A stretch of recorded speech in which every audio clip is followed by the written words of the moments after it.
Mr Speaker. Brett Hudson. Thank you, Mr Speaker. New Zealand is in great shape. We're making huge strides, building a stronger, more resilient, more prosperous society, one where Kiwis can enjoy the lifestyles they want, have good incomes, a society, a country that compares well against the rest of the world. Let's look at our economic performance. Sustained growth over the last years, 2.3% last year and forecast to average 3% or more over the next two. Now, what does that mean for Kiwis, Mr Speaker? Well, that gives businesses the confidence, as my colleague Ms Dowie pointed out, that gives businesses the confidence to spend another dollar, to employ another person. It sees wages rise, it sees more jobs created. And let's look at that. Over the last year, wages on average rose 3.1%, far greater than the rate of inflation. New Zealanders are better off in work.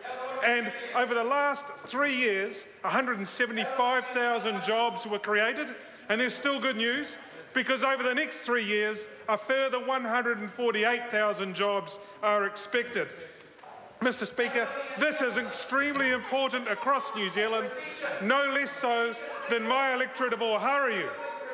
In Oharu, Mr Speaker, we have the highest proportion of people in the labour force across New Zealand.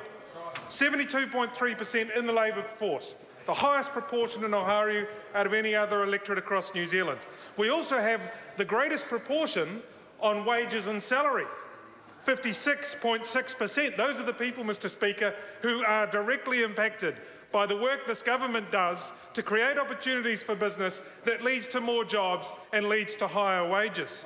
Mr Speaker, New Zealand is benefiting from the work this government's been doing, and Oharu is particularly benefiting and is particularly looking forward to this work continuing. So let's look at what a government does to support these strides in the economy that we want to see. Well, a government, we call it the business growth agenda. You invest in opening new markets for your exporters. You free up channels for investment. You invest in infrastructure that will enable businesses to be more productive. You harness your natural resources better, and you invest in the skills and safe workforce that you need to deliver all that. We call that the business growth agenda. And it crystallises perfectly, Mr Speaker, in things such as free trade agreements.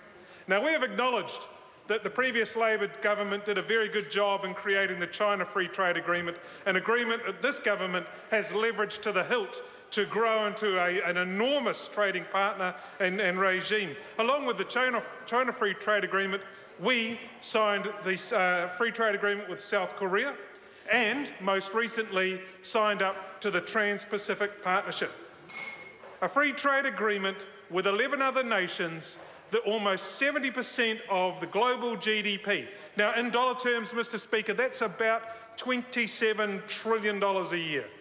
800 million customers for New Zealand's goods and services. This is a boon for all New Zealanders, for workers as well as businesses. This is the opportunity, as I said, for our businesses to grow further, to want to invest in greater production, to hire more people, to see wages rise. Along with opening up our export markets, Mr Speaker, we've been making enormous investments in productive infrastructure. Ultra-fast broadband and the Rural Broadband Initiative, now over $2 billion invested by this government in connecting Kiwis with the world. And what do we see there? Well, we see New Zealand businesses able to harness that to be more productive, such as the general practitioner up in Whangarei, who's able to do retinal eye scans in his clinic and send the information off to the local DHB to be processed, saving him and his patients a great deal of time, or the panel beaters on the North Shore, who are able to take photographic video of damage and send that off to assessors, have claims approved much more readily. Mr Speaker, over $2 billion investing in connecting New Zealand businesses and Kiwis to the world. We're doing the same thing in roading. So with our roads of national significance, along with some regional roading initiatives, Mr Speaker, we're unlocking productivity. We're helping Kiwis get to work, we're helping goods get to market more cost efficiently, much quicker, supporting our export businesses, supporting Kiwi businesses, supporting Kiwi workers. Mr Speaker, this is a government that is working for New Zealand. The time for this debate has expired. I call